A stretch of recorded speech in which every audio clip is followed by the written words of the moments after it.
Hello, good day, grade 6. Unfortunately, due to the weather we're having right now, okay, we can't have our online synchronous class. Okay, that is why I'm going to prepare a discussion video for our lesson. Okay, this will be included in our exam, but don't worry, okay, it will be easy.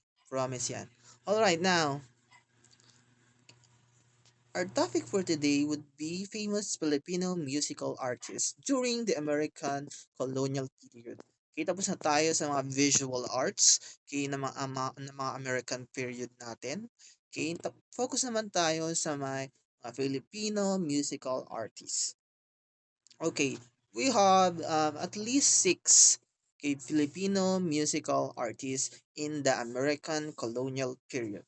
Okay, they are the Francisco Santiago, Nicanor Abellardo, Antonio J. Molina, Ramon Tapales, okay, Obita Fuentes, at Constancio de Guzman. Okay, again, six lang muna ang topic natin. And they are the six famous musical artists in the American colonial period. Okay, the first natin. Alright, the American colonial period started in 1898 and 1946. I already discussed that. Okay, marked as a turning point in Philippine music.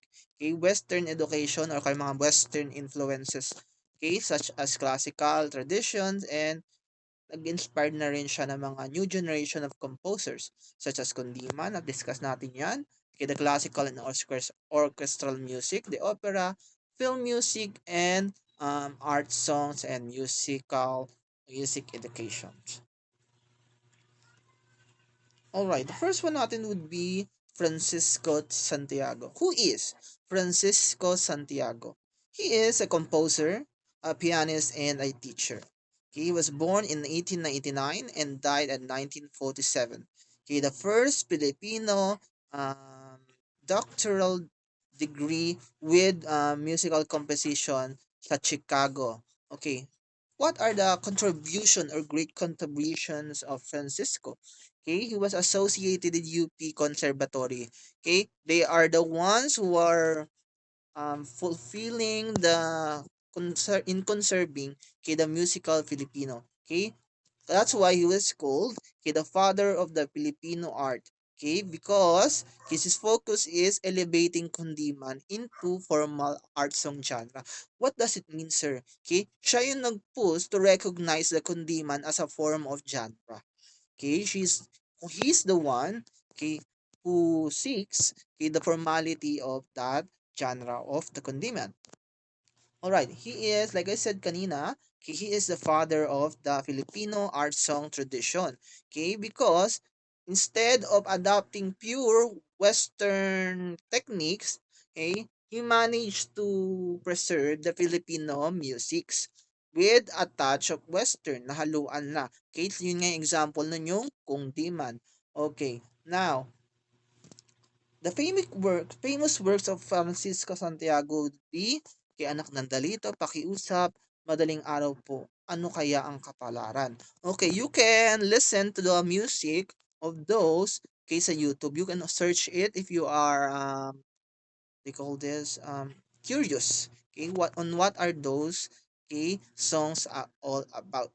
Okay, and of course he also have orchestral masterpieces, such as Tagalog Symphony and B flat minor. Okay, these are the sounds or the performances through orchestral masterpieces.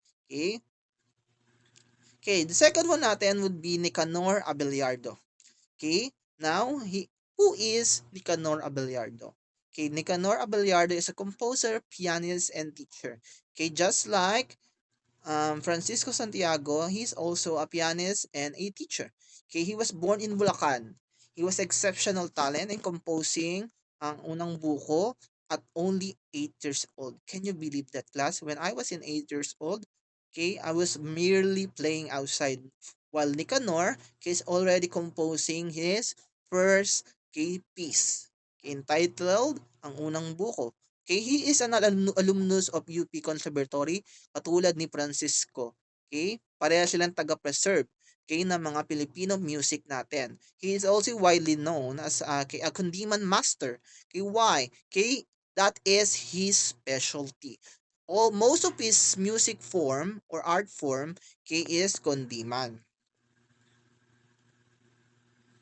Okay, kundi man ang luha. Okay, it's a deeply emotional song of sorrow or longing. Okay, that is his first one of the famous first work of Nicanor Abellardo. Okay, the second work niya is Nasan Ka Irog. Okay, when we say Nasan Ka Irog, nasaan ka mahal. Okay, a beloved kundiman that became a timeless Filipino classic. Okay, although I don't know this one, but I'm sure kaya pag pinakinggan niyo yan or nag-listen kayo diyan, okay, it will be a love song but makaluma. All right, now the third one is the Pahimakas, a farewell song. Okay, yun lang yung mga ilan sa mga famous contribution ni Nicanor Abellardo. Okay, between Marikit and piano concerto, yung mga orchestral kay artwork masterpiece ni Nicanor Abellardo. Next is Antonio J. Molina. Okay, he was born in 1894, 1980. Okay, he is a composer, a cellist.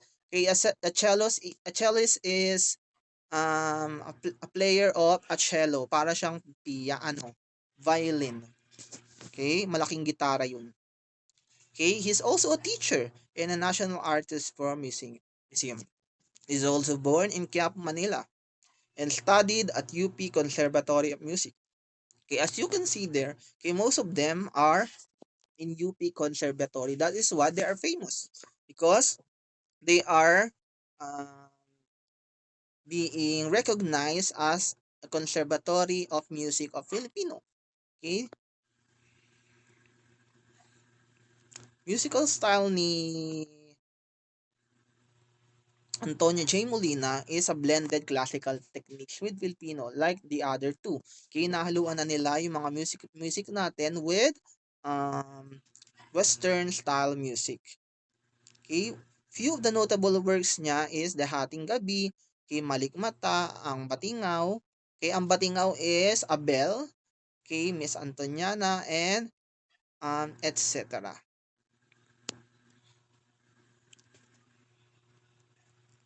Okay, the next one is Ramon Tapales. He is also a violinist. Kung kanina cellist, ngayon naman violinist. Okay? He is also a composer and born in by Bailete. He pursued his studies of musical studies in Germany and recognized for bringing Filipino music to the international stage. Kumbaga siya yung foreign na nagpauso ng mga or nagpakilala ng mga Filipino musics to other countries, especially in Germany. Okay? He is also the founder of the first president of National Music Council of the Philippines. Because these are the organizations or people, okay, that protects and promote the Filipino music, okay, natin dito. Okay, like I said kanina, he's a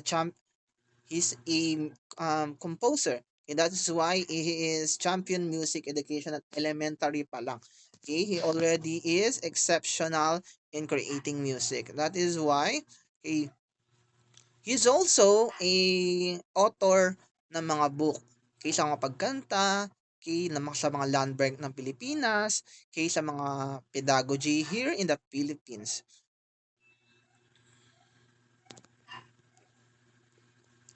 Okay, next natin is Jovita Fuentes. Okay, another again, a teacher and an opera performer. Okay, he's born in Capiz. Okay, and he studied opera in Milan, Italy. Okay, a celebrated soprano who brought Filipino talent to the world stage. Okay, just like kay Ramon Tapales, pinakilala rin ni Jovita Fuentes ang Filipino music sa may foreign culture. Okay, He, she performed the role of Shosho Puccini in Madame Butterfly. Okay, if you want to watch the opera, you can. Okay, because Vita Fuentes is a world-class soprano sa pagkanta ng opera. Okay, yung mga okay, mga ganyan-ganyan. Alam niyo na yan. Okay, ganyan yung mga ginagawa ni Jovita Fuentes.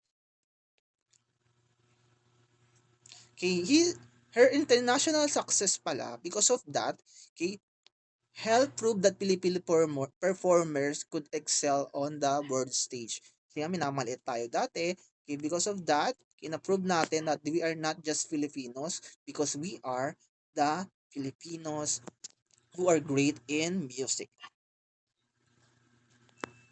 He found, she also founded the key music of the organization Artists Guild in the Philippines of BAT Society of the Philippines Associated mostly Philippines ang haba. Okay? Excuse me.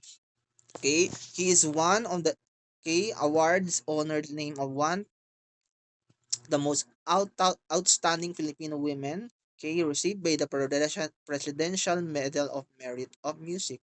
Okay, because of that, nabigyan siya at naging national artist siya noong 1976. Okay? And recognized by the Philippine government as a national artist for music. Okay? Hindi lang yan basta-basta kasi siya yan ay binibigay the highest honor given to the Filipino artist. Okay? Parang yan ng gold medal something. Last one would be Constancio de Guzman. Okay, Constancio de Guzman is a composer and film scorer. Okay, what is a film scorer? Ito yung mga nagpapaaral or nag-aaral ng mga film. All right. He was born in Giginto, Bulacan and studied under great Nicanor Abeliardo. Okay, nag-aral siya sa ilalim ni Nicanor Abeliardo. Siya rin ay apo ni Severino Reyes, yung pinanood nyo ng Walang Sugat. Okay, yung ano nun, creator nun or the writer itself, Mr. Severino Reyes, apo siya nun. Apo si Constancia de Guzman nun. He is a pioneer Filipino film music. Just like his grandfather, nagsunod din siya doon sa paggawa ng mga film music. Kung si Severino Reyes, ginawa niya sa Arzuela, ngayon naman kay Constancio de Guzman naman, Filipino film music naman yung kanya. Okay. Alright. Constancio de Guzman contribution. Okay, ito yung pinakamagandang naalala ko sa kay Constancio de Guzman, yung bayan ko. Yung ang bayan ko ay tanging ikaw, Pilipinas kong mahal, ang puso ko at buhay man. Okay, yung kanta niya na yun is ginamit nung EDSA Revolution. Okay, noong 1986. Okay, these are the summary of the famous Filipino musical artists during the American period. Okay, Francisco, Nicanor, Antonio, Ramon, Jovita, and Constancio de Guzman. These are the summary. Okay, wag na nating pahabain yan. And let's make this quick.